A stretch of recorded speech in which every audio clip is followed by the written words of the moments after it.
제가 마지막에 얘기하지만은 그러나 마지막이라고 해서 중요하지 않은 건 아닙니다. 어떤 면에서는 제목이 예수사랑, 나라사랑, 이웃사랑인데 한경직 목사님의 예수사랑 또 이웃사랑은 많이 얘기를 했습니다. 그런데 한경직 목사님이 어떻게 나라를 사랑하셨는가 하는 것에 대해서는 많은 분들이 깊게 생각을 못하는 것 같습니다. 한경직 목사님의 성경책에 기도문이 있는데 기도문은 이렇게 되어 있습니다. 서울 영락교회는 진리의 등대, 생명의 원천으로서 영원히 민족 복음화의 중심지, 자유민주주의의 보루, 사회의 정의의 원천이 되게 하소서. 한경직 목사님 성경책을 펼 때마다 이 세 가지, 민족 복음화의 중심, 자유민주주의의 보루, 사회의 정의의 원천, 이 세 가지를 놓고 기도하셨다고 하는 것입니다. 오늘 저는 특별히 두 번째 내용, 자유민주주의의 보루라고 하는 이 측면에서 말씀을 드리려고 합니다. 영락교회 신자들뿐만이 아니라 한국교회 모든 신자들은 다 동의할 것입니다. 해방 이후 한국교회의 가장 중요한 인물이 누구냐? 그러면은 한경직 목사님이라고 하는 데 대해서 아무런 이의가 없을 것입니다.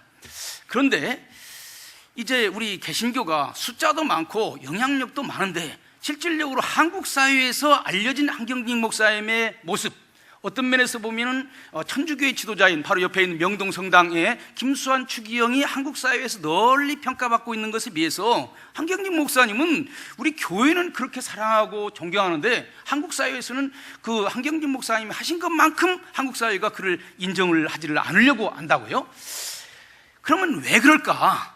사실 우리 개신교가 천주교보다 숫자가 더 많습니다. 물론 김수환 추기경은 천주교라고 하는 제도적인 교회가 가지고 있는 서포트가 있었어요. 그러나 한경직 목사님은 다릅니다. 그러나 꼭 그렇다고 해서 이렇게 널리 인정받지 못하는 거 아닙니다. 미국의 빌리그램도 결코 제도적인 뒷받침은 받지 못했지만은 그러나 미국의 역대 어떤 그 종교인보다도 높게 평가를 받고 있거든요. 저는 그 이유 가운데 하나가 한경직 목사님이 하신 일, 특별히 사회적인 일 가운데 디스카운트 돼가지고 별로 존경받지 못하는 평가받지 못하는 그런 부분이 있다, 이렇게 생각합니다. 바로 그것이 뭐냐면은 한경직 목사님이 이북에서 내려오셔서 이 대한민국을 건국하기 위해서 노력하신 그 노력이 제대로 평가를 받지 못하고 있는 것이다, 저는 그렇게 생각합니다. 이 대한민국을 건국하려면 1차적으로 공산주의와 싸워야 되는 것입니다. 그런데 80년대 이후부터 한국 사회에서 공산주의와 싸운 이 노력은 반공 분열주의라고 해서 디스카운트해서 평가절하를 하고 그 다음에 민주화 운동한 것은 높게 평가를 한다고요? 이런 사회적인 분위기가 한경직 목사님에 대한 평가를 제대로 못하게 만들었다. 그러면 우리가 어떻게 해야 되냐? 정말로 한경직 목사님이 애썼던 그런 대한민국을 건국하기 위한 노력이 과연 무엇이었고 그것이 어떤 의미를 가지고 있는가가 밝히 드러나야 되는 것이거든요. 사실 민주화라고 하는 것은요, 반공 다음에 오는 것입니다. 우선 공산주의를 막아야 그 다음에 민주주의가 될 거 아니겠습니까? 그런데 공산주의를 막은 그 피나는 노력은 디스카운트하고 그 다음에 민주운동한 것은 높게 평가를 하고 있다고요. 저는 요즘 해방 이후 한국사를 연구하면서 마음속으로 약간의 분노를 느낍니다. 사실 일본과 싸운 독립투사들 많이 인정을 합니다. 또 민주화 운동을 한 운동들 많이 인정을 합니다. 그런데 정말로 우리가 살고 있는 것은 대한민국입니다. 이 대한민국, 자유민주주의 국가인 대한민국을 건설하기 위해서 노력한 노력에 대해서는 많은 사람들이 얘기하잖아요. 왜냐하면 대한민국을 위해서 노력하려면 분명히 공산주의와 싸워야 되는 것이고 공산주의와 싸우면은 그것은 분단의 책임자다, 이렇게 되는 거예요. 그러니까 이런 말씀 좀 죄송스럽습니다만은 우리가 존경하는 한경직 목사님을 진보주의자들은 한반도를 분단하는 분단의 세력이라고 이렇게 보는 거예요. 그러니까 그분의 평가가 높게 되어지지 못하는 것입니다. 이것을 극복하지 않고서는 한경직 목사님이 한국 사회에서 제대로 평가가 될 수가 없는 것입니다. 영락교회가 정말로 한경직 목사님과 더불어서 대한민국을 건국하는데 같이 노력했다면은 이 대한민국의 건국의 의미가 뭐고 영락교회가 그런 과정에서 어떤 일을 했는가를 분명히 밝혀야 된다고 생각을 합니다.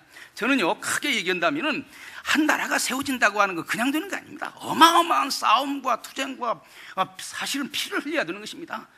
고려가 어떻게 만들어졌습니까? 그 신라 말의 육두품 계층이 피를 흘리면서 만든 거 아닙니까? 조선이 어떻게 만들어졌습니까? 신흥 4대부 계층이 유교 세력과 불교 세력과 싸우면서 만들어졌습니다. 대한민국이 어떻게 만들어졌습니까? 공산주의 세력과 싸우면서 만들어졌습니다. 싸우는데 피를 안 흘릴 수 있습니까? 그런 것을 그냥 일상적인 상황과 같이 등치시켜가지고 해석한다고 하는 것은 이 건국이라고 하는 것이 무슨 의미를 가지고 있는지를 잘 모르는 겁니다. 최근에 그 어떤 학자에 의하면은 한 나라가 세워지기 위해서는 몇 가지 단계가 있어야 된다고 합니다.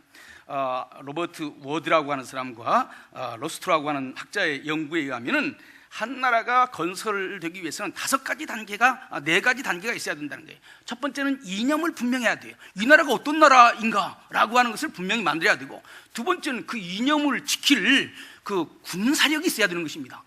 나라라고 하는 것은 그냥 친목 단체가 아니지 않습니까? 이것은 한 나라가 세워질 때는 그 나라를 무너뜨리려고 하는 세력이 분명히 존재하는 거예요. 그것과 맞서서 자기를 지킬 수 있는 능력이 없으면 나라가 될 수가 없는 것입니다. 그래서 두 번째가 뭐냐면 군사력이 있어야 되는 것이고, 세 번째가 뭐냐면은 그 공동체를 먹고 살아갈 수 있도록 만들어주는 경제력이 있어야 되는 것이거든요. 네 번째는 뭐냐면은 이제 모든 사람들이 주인이 되는 민주화가 이루어져야 된다고 하는 거예요. 그러니까 이념의 확실성, 그 다음에 군사적인 안보, 세 번째가 경제적인 안정, 네 번째가 민주화 단계. 이 4단계가 있어야 되는데, 무엇보다도 제일 중요한 것은 이 나라가 무슨 나라냐라고 하는 것을 결정해야 되는 것이죠. 저는 이런 점에서 우리 한국 기독교가 대한민국 건국에 미친 영향이 크다 이렇게 생각을 합니다. 사실 해방 당시에 이 자유민주주의가 무엇인가를 아는 세력이 몇 개나 있었겠습니까? 우리 한국 사람들이 경험한 것은 이조 500년의 왕정체제, 조선 500년의 왕정체제, 일제 36년의 식민지체제, 이것밖에 경험하지는 못했습니다. 그런데 민주주의라고 하는 것을 알고 새로 세워지는 나라가 민주주의 국가가 되어야 되겠다고 하는 확신을 가진 집단은 우리 기독교 집단입니다. 불교가 그런 생각을 하겠습니까? 유교가 그런 생각을 하겠습니까? 천도교가 그런 생각을 하겠습니까?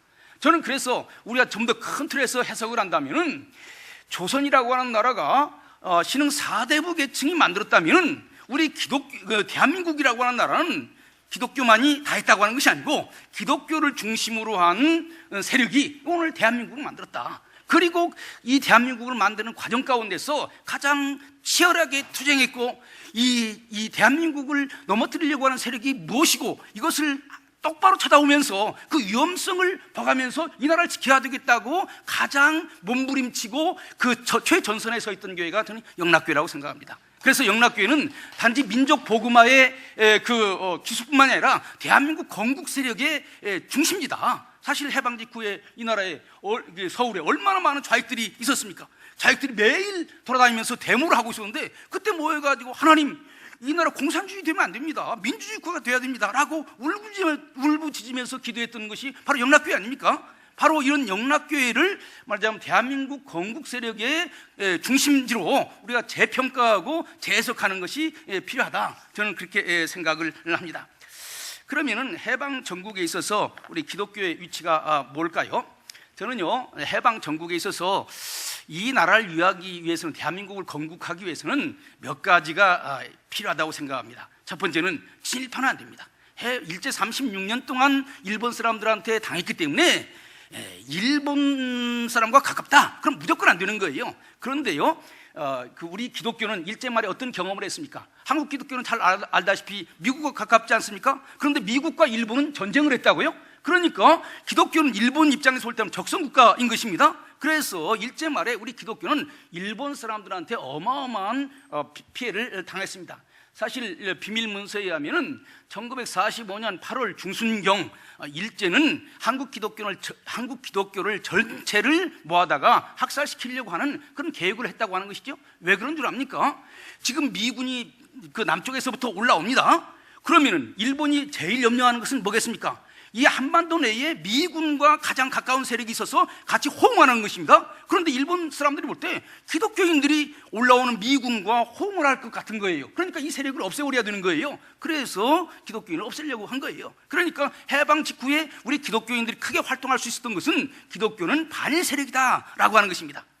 그 다음에 두 번째는 뭐냐면은 새로운 나라를 만들려면은, 특별히 민주주의 국가를 만들려면은 공산주의를 반대하는 세력을 분명히 가져야 됩니다. 반일 세력이어야 되지만은 반공 세력이 되어야 되는 것이거든요. 미국이 이제 이 나라의 남한에 진주해가지고 이 나라를 민주주의 국가로 만들려고 한 거 아닙니까? 그런데 아까도 말씀드린 것처럼 이 한반도 내에서 민주주의가 무엇인지를 아는 집단이 기독교밖에 없는 거예요. 그래서 한경직 목사님은 그의 기독교와 그 건국이라고 하는 책에서 한국 기독교야말로, 특별히 장로교야말로 민주주의가 뭔지를 아는 집단이다. 왜냐하면 장로교회는 수많은 회의를 해보고 회의를 통해서 민주주의 훈련을 했다, 이런 말씀을 하고 있는 거예요. 그 다음에 세 번째는 뭡니까? 미국과 가까워야 되는 것입니다. 미국이 말하자면 이쪽 민주주의 세계를 이끌고 있기 때문에 미국과 커뮤니케이션 할 수 있는 능력이 있어야 되는 거예요. 여기서 제일 중요한 것이 뭐겠습니까? 영어 아니겠습니까? 영어를 구사할 수 있는 사람들이 있어야 되는 것이죠. 이런 점에서 해방정국에 있어서 우리 기독교 유치라고 하는 것은 매우 중요하다. 여러분들, 북한 땅에 소련군이 내려왔습니다. 그런데 소련군이 그냥 내려온 거 아닙니다. 소련 사람들을 조선말 모르잖아요. 한국말 모르잖아요. 그런데 소련 사람들에게 통역해줄, 공산주의를 북한 땅에 소개해주고 통역해줄 사람이 필요한 거예요. 누가 그런 일을 했겠습니까? 러시아에 살던 로스케, 러시아에 살던 한국 사람들이 미군들, 그 소련군들과 같이 협력해가지고 북한을 만든 것입니다. 그럼 남한은 어떻게 만들었을까요? 미군이 우리 기독교 세력과 손을 잡고 오늘의 대한민국을 만든 것입니다. 이런 점에서 대한민국은 건국 세력, 그 기독교는 대한민국의 건국 세력이고 영락교회는 바로 그 중심에 있었다, 이렇게 설명할 수가 있는 것입니다. 좀 보다 구체적으로 한경직 목사님이 대한민국 건국에 어떤 역할을 했는가 하는 것을 말씀을 드리겠습니다. 아마 제가 얘기하려고 하는 가장 핵심은 바로 이 부분입니다. 한경직 목사님 구체적으로 대한민국 건국을 위해서 어떤 일을 했는가. 먼저 저는 세 부분으로 나눠서 말씀을 드리려고 합니다. 첫 번째는 북한에서 한경직 목사님이 어떻게 공산주의와 싸웠나. 두 번째는 영락교회를 통해서 어떻게 대한민국을 건국하기 위해서 노력했나. 세 번째, 구체적으로 대한민국 건국 과정에 한경직 목사님이 어떤 기여를 했나. 이 세 가지 부분으로 나눠서 제 얘기를 하려고 합니다. 먼저 한경직 목사님의 북한에서의 삶을 말씀을 드리겠습니다. 여러분들, 해방되었을 때 일본 사람들의 가장 큰 고민은 뭐겠습니까? 누구한테 정권을 넘겨줘야 될 것인가 라고 하는 것입니다. 지나친 반일 세력에게 정권을 넘겨주게 되면은 일본 사람들 다 죽습니다. 그렇다고 친일 세력에게 정권을 넘겨주면 정치할 수 없어요.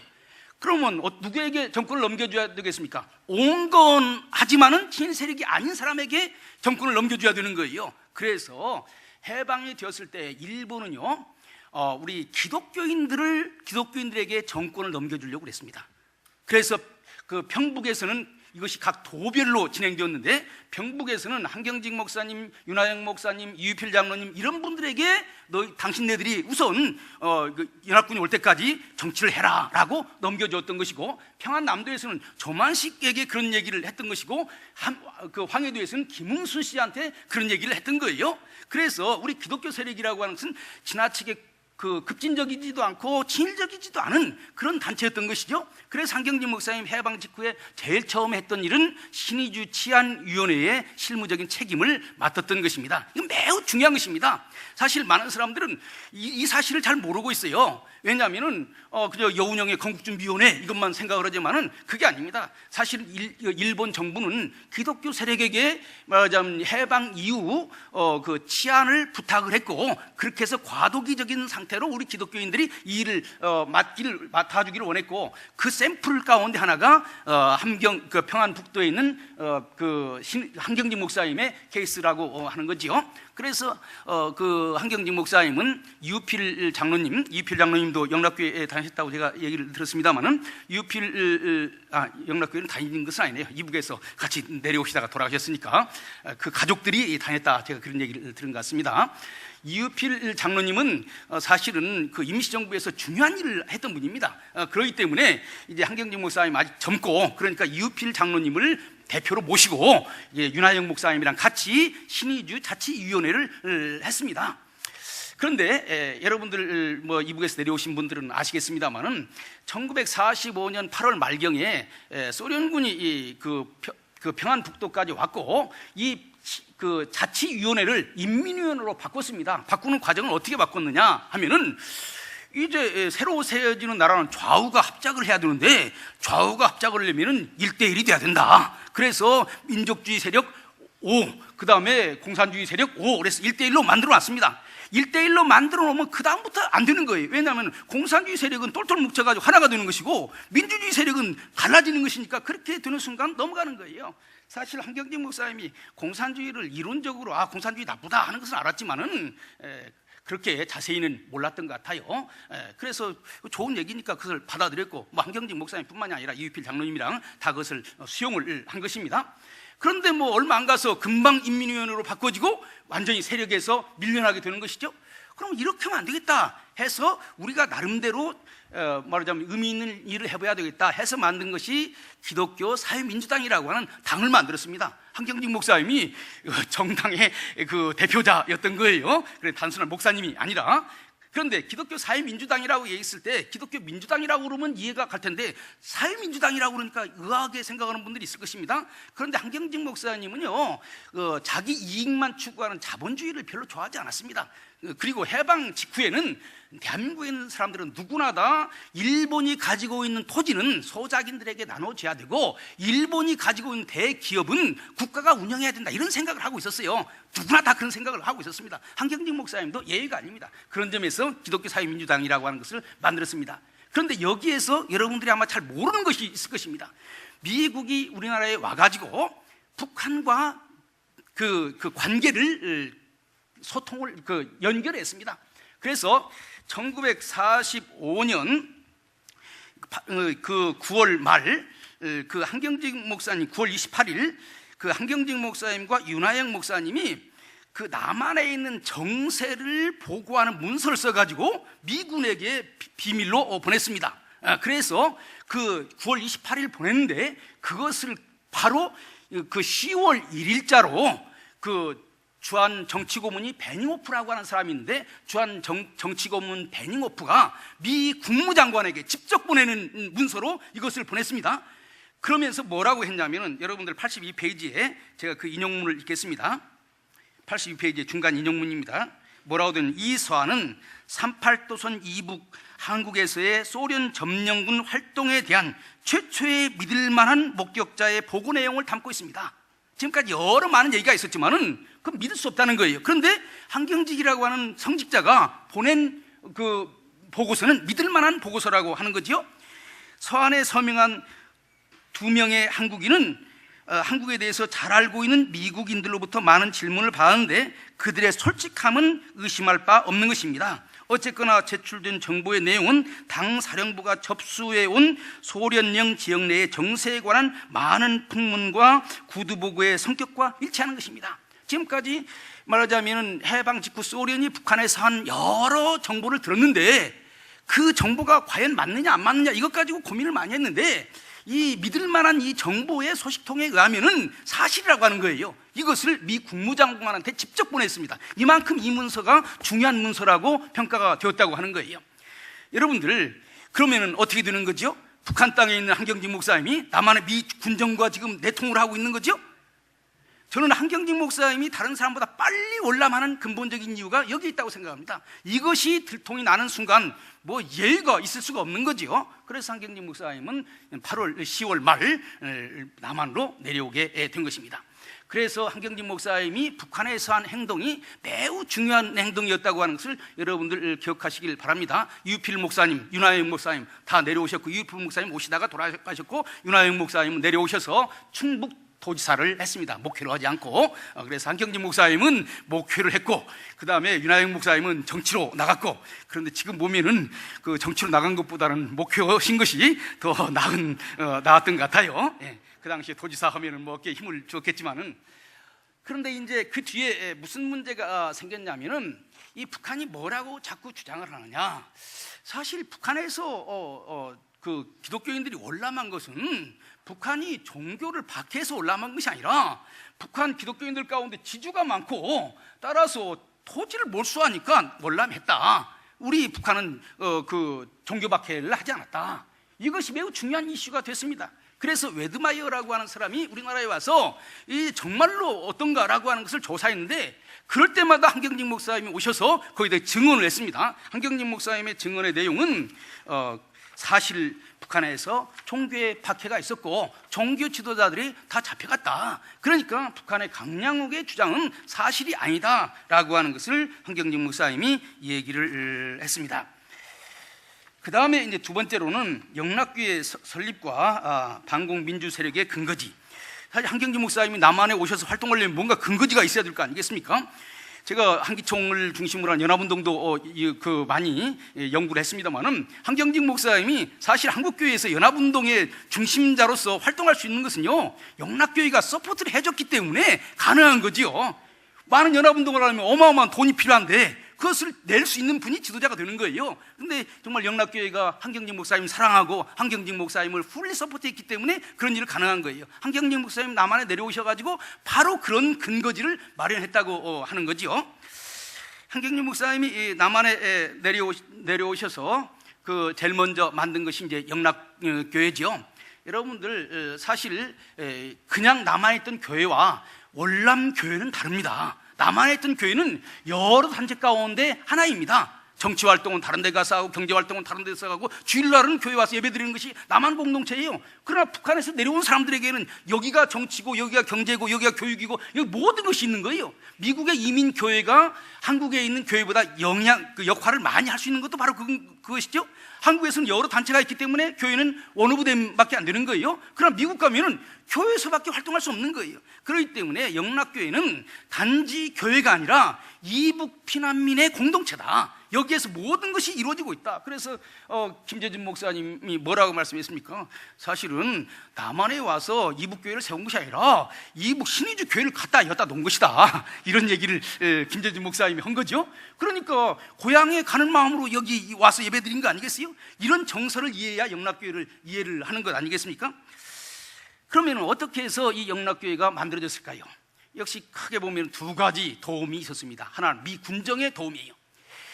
제가 미 군정 3년 동안 그 한경직 목사님과 미 군정의 관계가 지금까지 밝혀진 것도 상당히 많지만은 아마도 더 많이 조사를 하면은 더 많이 여러분들이 모르는 많은 자료, 아직 공개되지 않은 많은 자료가 있을 거라고 생각을 합니다. 왜냐하면은 그 정치를 하려면은 비밀 정보가 있어야 되고 그러거든요. 그래서 이북에서 그런 편지를 받고 그 정보를 남한으로 보내고 한경직 목사님 남한으로 왔을 때는 미 군정으로서는 이 한경직 목사님을 보호해주지 않으면 안 되는 책임이 있는 거예요. 만일에 그렇게 하지 않았다가는 나중에 누가 미 군정을 위해서 일할 수 있겠습니까? 그것의 가장 큰 샘플이 바로 일본이 물러간 다음에 일본 사람들이 남겨놓은 많은 것이 있잖아요. 사실 해방 이후에 가장 중요한 것이 그것을 어떻게 분배하느냐가 제일 중요한 것입니다. 바로 이 자리가 철교 자리였고 이것을 한경직 목사님에게 주어가지고 교회를 시작할 수 있도록 한 거죠.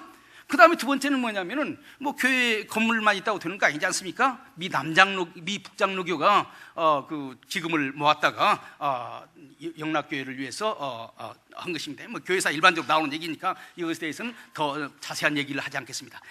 한 가지만 덧붙인다면은 한경직 목사님이 크게 활동할 수 있는 것은 영락교회 성도님들이 많이 도와줬기 때문이기도 하지만은 한편으로는 미 군정의 도움도 있었고 또 한편으로는 북장로교와의 관계가 매우 좋았기 때문에 한경직 목사님이 그런 활동을 할 수가 있었던 거죠. 그 다음에 재밌는 것은 이 당시에 이제 영락교회를 많은 선교사들, 많은 미국 사람들이 와서 방문하고 기록을 남긴 기록이 있어요. 그 기록에 보면 뭐라고 나오냐면은 사실 영락교회 갈 때는 이북에서 내려온 피난민 교회니까 매우 가난할 것이다 이렇게 생각하고 왔는데 주일날 예배 끝나고 와가지고 서로 앉아가지고 돈을 계산하고 이런 거 보니까 이렇게 가난한 교회가 아니다. 이런 표현을 미국 사람들이 하고 있는 거예요. 그리고 바로 이분들은 주로 상업적인 마인드를 많이 가지고 있었기 때문에 아마 남대문 지역의 상권을 아마 장악을 해가지고 빨리 이 남한의 중산층화하는데 크게 기여했을 것이다. 저는 그렇게 생각을 합니다. 그 다음에 이제 그러니까 여기서 빨리 남한 사회에 정착하는데 그 도움 받았고요. 또 한 가지는 교육 문제입니다. 우리 한국 사람처럼 교육에 대해서 중요하게 생각하는 사람들 없잖아요. 그런데 이북에서 내려올 때 졸업장도 안 갖고 오고 재학증명서도 안 떼어왔잖아요. 이게 큰 문제였어요. 사실 해방 당시에는 이게 큰 문제였습니다.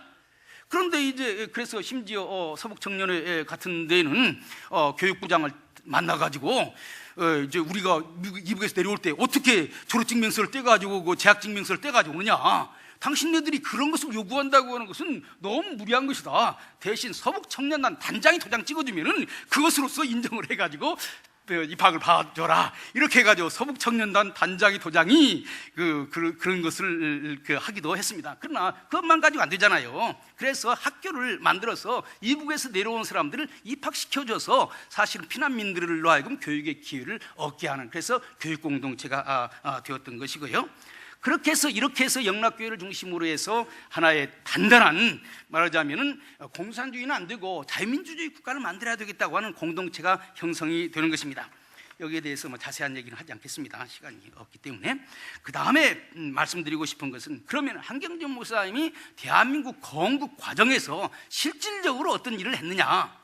이북에서 내려와가지고 1945년 11월에 내려오셨죠. 1월 달에 어디에 가담하신 줄 압니까? 독립촉성중앙협의회에 가담을 했습니다. 독립촉성중앙협의회라고 하는 것은 뭐냐면은 이승만 박사가 새로운 나라를 건설하기 위해서 만든 단체입니다. 사실은 이 독립촉성중앙협의회가 그 다음에 독립촉성국민회로 바꿔졌고, 이 독립촉성국민회가 해방되고 3년 후인 1948년 재헌의회에서 무소속 말고 한민당보다도 더 많은 그런 국회의원을 만든 것입니다. 사실 이 독립촉성국민회의라고 하는 것이 대한민국 건국에 매우 중요한 역할을 했는데, 제가 조사해 보니까 이 중요한 단체에 대해서 연구한 논문이 딱 석사 논문 하나밖에 없어요. 그러니까 지금 현재 우리나라의 그 역사에 대한 연구가 얼마나 좌편향되고 그쪽만 연구하고 이 우익 세력에 대해서는 거의 연구를 하지 않는 이런 상황에 있는 거예요. 한경진 목사님이 독립촉성중앙협의회의 평북 대표로서 가담을 하고 있는 것입니다.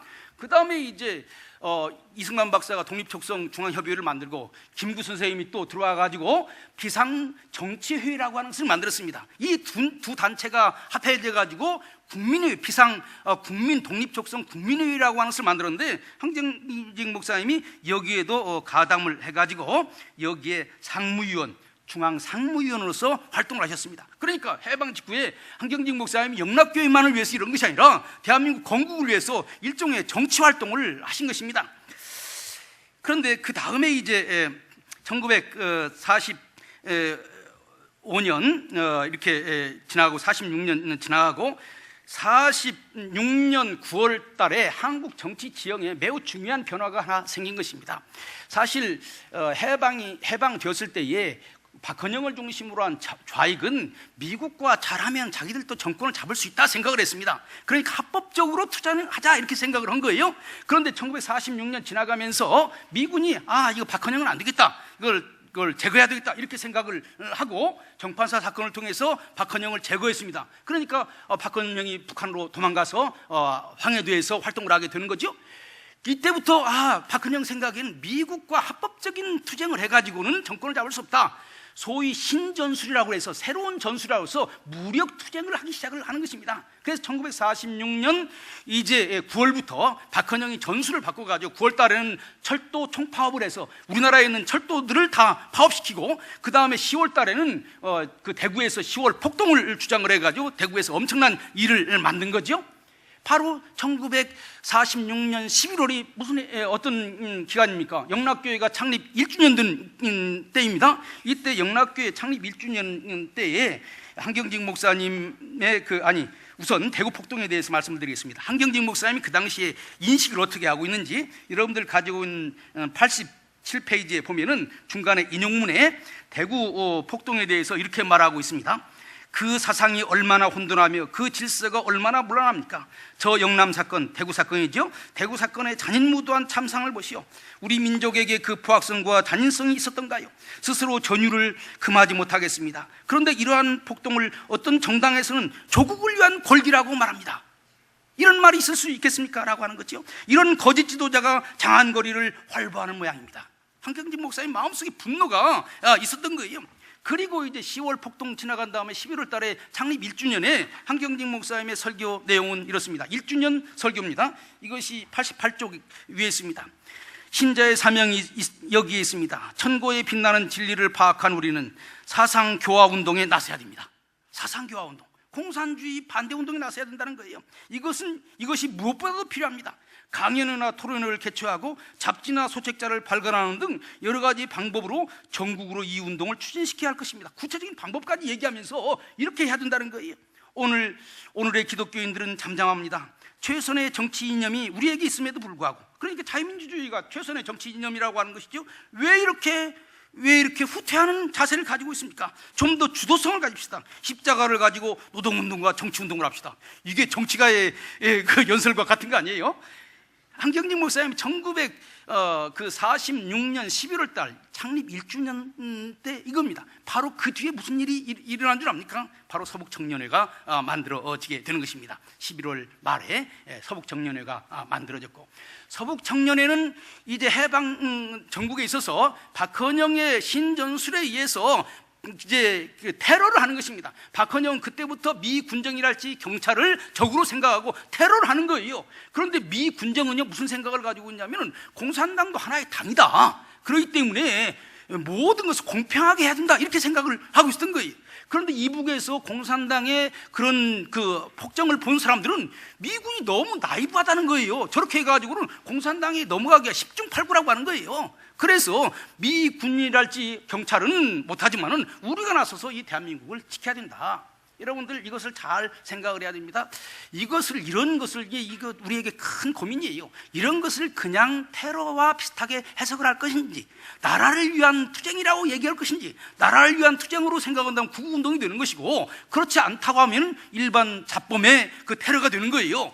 이것을 어떻게 볼 거냐? 안중근의 테러를, 안중근의 그것을 어떻게 볼 거냐? 구국운동으로 보면은 그것은 민족의 영웅운동이 되는 것이고, 아니면은 그러니까 어떻게 볼 것인가라고 하는 것이 매우 중요한 그 과제가 되는 것입니다. 그래서 서북청년회를 중심으로 해서 공산당 좌익과 싸우는 일을 하게 된 것이고, 여러분들이 잘 아시다시피 여기에 영락교회 청년들이 가담을 한 것이죠. 이 서북청년회는 막강한 힘을 가지고 있었습니다. 여기에서 중요하게 등장하는 인물이 김창준이라고 하는 인물입니다. 이분이 33인 가운데 하나의 감리교 목사예요. 그러나 실질적으로 해방전국 당시엔 목회를 하지 않고 있었습니다. 많이 진보적으로 넘어갔어요. 이 공산당들이 김창준을 내세워가지고 기독교 민주동맹을 만들도록 했습니다. 그 전략은 뭐냐면은 기독교인들도 공산주의를 지지한다라고 하는 것을 보여주기 위해서 그렇게 한 것입니다. 한경직 목사님이 그것을 볼 수가 없는 거예요. 그래서 1946년 2월 24일 기독교 동맹 창당 결성 대회에 서북청년회 신자들이 다 가서 그걸 방해를 한 거예요. 이게 유명한 사건입니다. 그렇게 해가지고 사실 김창준이 잘못했다고 하는 사과도 하고 아주 거기 항복을 했습니다. 서북청년단의 역사를 보면은요, 이걸 매우 중요한 역사라고 생각을 하고, 그것을 기점으로 해서 좌익이 세력이 좀 꺾였다, 이렇게 말을 하고 있는 것입니다. 청년당의 활동은 그렇고요, 대학생들도 중요합니다. 여러분들 해방전국에 국대한, 서울대학교 국립대학 반대 운동이라고 하는 것이 있습니다. 이게 매우 중요한 거예요. 왜냐하면 북한은 교육을 전부 공산주의자들이 장악을 하고 있습니다. 그런데 남한은 그냥 있는 거예요. 그럼 미군정이 볼 때 남한의 교육도 민주주의 교육으로 정비를 해야 되겠는 거예요. 그래서 이제 서울에 있는 그 국립학교들을 모아가지고 서울대학 국대안을 만들었습니다. 그래서 서울대학이 국립대학이 되면 좌익들이 활동하기 어렵잖아요. 그러니까 1946년 9월, 10월, 11월, 12월, 특별히 1월, 2월에 이 국대안이 어마어마한 것을 데모를 했습니다. 여기에 전국학년이라고 하는 전국학년이라고 하는 대학생 단체가 있었고, 이 대학생 단체의 결성식을 어디에서 했냐면 바로 영락교회에서 하게 된 것입니다. 그리고 여기에 여러분들이 잘 아시다시피 숭실대학교 한경직 목사님 도와서 만드신 김치선 장로님이 앞장서 가지고 이 대학생 모임의 중심 역할을 한 거예요. 그러니까 서북청년회를 할지 이 대학생 모임이 영락교회가 만든 것은 아닙니다. 그러나 영락교회 청년들이나 대학생들이 거기에 많이 가담을 한 것도 사실이에요. 그리고 그들을 통해서 좌익들이 여러 가지 방법으로 이 대한민국을 공산주의화 하려고 하는 것을 제지한 것도 사실입니다. 이런 점에서 건국운동이라고 하는 입장에서 볼 때 이것은 나라를 건설하기 위한 투쟁이고, 언젠가 역사가 이런 것들을 제대로 평가해 줄 그런 때가 오야 되지 않나, 저는 그렇게 생각을 합니다. 그래서 이제 국립대학 반대안에 바로 영락교회 대학생들이 중심적으로 참여해서 그것을 무산시키는 그런 중요한 일을 하게 되었습니다. 그 다음에 이제 해방 정국에 있어서 중요한 것이 무엇일까요? 그것은 이제 단정이냐 아니냐라고 하는 것입니다. 해방 정국의 가장 중요한 단정. 그러니까 말하자면은 우리나라는 한 나라 아니었습니까? 그런데 이제 그 이승만 박사는 북한은 1946년 2월 달에 조선 임시인민공화국을 조선 임시민주주의 인민공화국이라고 해서 이미 만들었습니다. 1946년 2월에. 그러니까 1946년 2월에 북한은 이미 거의 나라가 돼 있는 거예요. 입법, 사법, 행정 이런 그 권력을 가지고 있는 국가가 된 것입니다. 그런데 미국은 자꾸 소련과 협력해가지고 남북을 통일하는 그런 나라를 만들겠다고 주장을 하는 거예요. 그런데 소련은요 이미 반절은 먹었습니다. 그러니까 소련은 잃을 것이 없어요. 1차적으로 소련의 관심은 뭐냐면 자기들이 먹은 북한을 지키는 것이고 가능하면 남한까지 먹는 것이 소련의 목적이죠. 그런데 그런 소련과 협상을 하려면 어떤 일이 벌어져야 되겠습니까? 소련에 양보해야 되는 거예요. 소련에 양보해야 남북 협상이 이루어지게 되는 것입니다. 지금도 비슷하죠. 그런데 그렇게 그 소련이 요구하는 양보 조건이라는 게 뭔 줄 압니까? 새로운 나라를 만드는데 이승만, 김구를 빼버려라. 그 사람들은 반소주의자고 반공주의자니까 그런 사람들이 있으면 협상을 못하겠다고 하는 거예요. 그래서 이승만, 김구가 빠지고 유약한 김규식이나 이런 분들이 거기에 위원회에 들어가면 그 다음 정국은 어떻게 될 것인가가 뻔하지 않습니까? 그러니까 이승만 박사가 주장하기를 공산주의와는 협상해가지고 되는 게 아니다. 공산주의와는 투쟁해야 된다. 이런 생각을 하고 일단 북한을 공산주의화하고 남한을 먹으려고 하는 것처럼 남한이 민주주의 국가를 만들고 그 다음에 그 힘을 몰아가지고 우리 자유통일해야 된다. 이런 주장을 하게 된 거예요. 그래서 이제 1948년 이 문제 가지고 우리나라가 매우 어려운 과정을 겪었습니다. 바로 이럴 때 한경직 목사님이 어떤 태도를 취했을까요? 영락교회는 바로 단정 수립을 해야 된다라고 하는 입장에 있었던 것입니다. 먼저 남한만이라도 자유민주주의 국가가 돼야 되고 그 근거 위에서 우리가 통일을 해야 된다. 소위 북진 통일을 해야 된다. 이런 것이죠. 사실은 재미있는 것은 이승만, 김구, 김규식 세 분을 우익 삼령수라고 말합니다. 이 세 분이 다 기독교인입니다. 초기에는 세 분 다 우리 기독교가 지지했습니다. 그런데 김규식 박사가 제일 먼저 좌합작에 나가게 된 거예요. 그러니까 정작 세문안교에서도 김규식 박사를 멀리하게 되었습니다. 김구는 이승만과 더불어서 사실은 우익 활동을 했는데 1948년 돼서 단정은 안 된다. 민족이 둘로 나눠지는 것은 안 된다. 그래가지고 북한과 내통을 하기 시작했어요. 그렇게 되니까 이 영락교회를 중심으로 한 북한에서 온 사람들은 우리는 그런 사람 우리 지도자를 모실 수 없다. 그래서 1948년 3월 달에 이북 오도민 대회가 여기 남산에서 열렸는데 1차적으로 김구 선생이 연설을 하고 2차적으로 이승만 박사가 연설하게 되어 있습니다. 그런데 김구 선생이 연설하러 올라갔을 때 북한에서 내려온 분들이 당신이 공산주의를 제대로 아느냐? 북한에 가가지고 제대로 할 수 있겠느냐? 그렇게 해가지고 거기서 연설도 못하고 내려왔어요. 그만큼 김구에 대한 그 이북에서 내려온 분들의 그 반감이 상당히 많았습니다. 그런 재밌는 것은 그 다음에 이승만 박사가 올라가서 연설했는데 끝난 다음에 이승만 박사가 기자들을 불러 모아놓고 오늘 있었던 사건은 신문에 보도하지 말아라. 그렇게 얘기한 거예요. 왜냐하면 이승만 박사는 김구의 체면을 살려가지고 어떻게든지 김구와 더불어서 새로운 나라를 만들려고 했다고 하는 것입니다. 우리가 알고 있는 것과는 달리 이승만과 김구가 사실은 정치가들이니까 대립관계도 있지만은 큰 틀에서 서로 협력관계도 사실은 많이 있었다고 하는 것을 우리가 알아야 됩니다. 그 다음에 중요한 것은 뭐겠습니까? 이제 50선거, 우리 참 이번에 선거 날짜가 5월 9일인데 5월 9일 원래는 5월 9일 날 선거를 하려고 했습니다. 그런데 그날이 주일날이었어요. 그래서 기독교인들이 대거 반대를 했습니다. 아니 우리가 신앙의 자유를 위해서 남한에 내려왔는데 아니 주일날 선거하다니 그게 무슨 말이냐? 공산당이나 하는 것이지. 그래가지고 결국 5월 10일로 바꿨는데 그래서 5월 10일은 자유민주주의 국가 대한민국이 탄생하는 그 날입니다. 사실 이번에 5월 9일 선거에 우리가 어떤 투표를 하느냐에 따라서 이 나라가 정통성을 계승해 나갈 수 있느냐 못하느냐라고 하는 것이 있는 거예요. 5월 9일 선거가 매우 중요한 내용을 담고 있는 거죠. 그런데 이북에서 내려온 사람들이 이제 사실은 140만, 150만 그럽니다. 그런데 이제 이북에서 내려온 사람들은 약간 좀 불려가지고 340만이라고 얘기를 해요.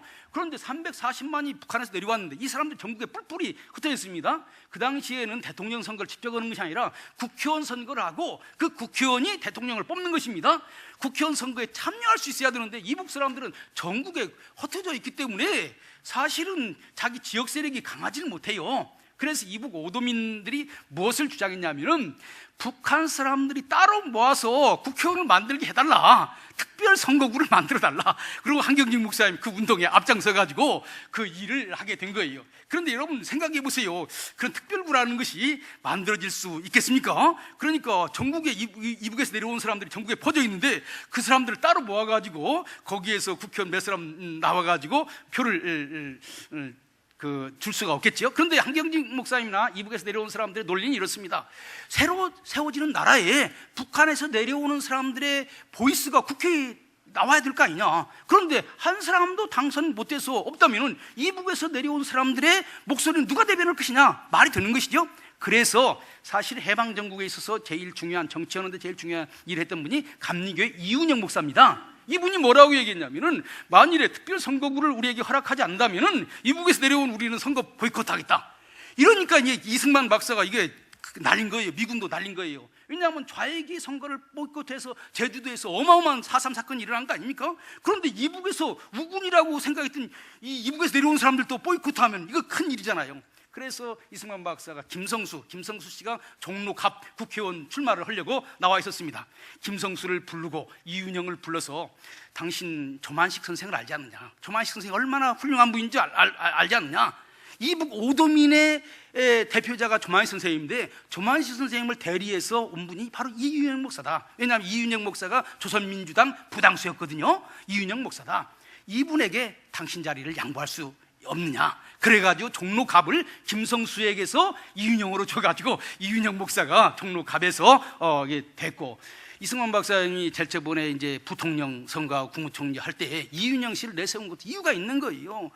앞으로 세워지는 나라는 통일된 나라가 돼야 되는데 북한 사람이 한 사람 부통령이 되든지 국무총리가 되어야 이게 통일정부라고 하는 것이 되는 거예요. 그래서 이윤영 씨를 이렇게 내세웠던 겁니다. 이런 배경도 있는 거예요. 어쨌든지 간에 한경직 목사님은 직접 일선에 나서서 정치활동은 하지는 않았지만 해방정국에 있어서 반탁을 분명히 했고, 그 다음에 그 자유민주주의 국가를 만들어야 되겠다고 하는 생각이 분명했고, 남한의 단독정부를 우선 만들고 그 다음에 통일해야 되겠다고 하는 생각이 분명했고, 그 다음에 이제 북한 이북 오도민의 그 입장도 대한민국 정부의 의사에 표현되어야 된다라고 하는 입장이 분명했던 것입니다. 사실 한경직 목사님은 정치 일선에 나서지는 않았지만은 여기에 모인 많은 신자들은 바로 이북 사람들의 정서를 대변하는 것이고, 그렇기 때문에 이것은 대한민국을 건국하는데 매우 중요한 일이었다. 저는요, 그 당시에 남한 사람들은 공산주의가 뭔지 잘 몰랐습니다. 이북에서 내려온 사람들이 제일 잘 알고 있었던 거예요. 그래서 이 좌익들이 제일 무서워했던 것은 말하자면 투쟁이 아니라, 폭력 투쟁이 아니라 이북에서 내려온 사람들이 북한 실정 보고대회라고 하는 것을 전국을 돌아다니면서 했습니다. 그것을 제일 두려워했다는 거예요. 그래서 말하자면 우리 기독교, 영락교회를 중심으로 하는 우리 기독교가 정말 공산주의를 반대하고 자유민주주의를 세우는, 자유민주주의 대한민국을 건설하는데 결정적인 기여를 했고, 앞으로 우리 한국 교회사에서 한국 기독교, 특별히 영락교회는 건국 세력의 중심지로서 우리가 역사를 봐야 된다. 여러분들 보세요. 조선을 만든 조선의 건국 세력이 얼마나 자랑스러운 세력입니까? 대한민국이 이렇게 만들어져서 세계 10위적인 경제대국이 되는데 이 나라를 세우는데 누가 앞장섰느냐라고 하는 것은 자랑스러운 것인데, 이 자랑스러운 것을 자랑스럽지 않도록 만들어놨는데 이런 얘기를 하는 사람, 제대로 하는 사람이 없는 거예요. 이런 점에서 영락교회가 한국 기독교 역사도 바로 세우고 대한민국 역사도 바로 세우고 그렇게 한다면은 한경직 목사님이 나라 사랑이랄지 자유민주주의 확립이랄지 이런 한경직 목사님의 유지를 제대로 이어가는 것이라고 생각을 합니다. 이상입니다. 감사합니다.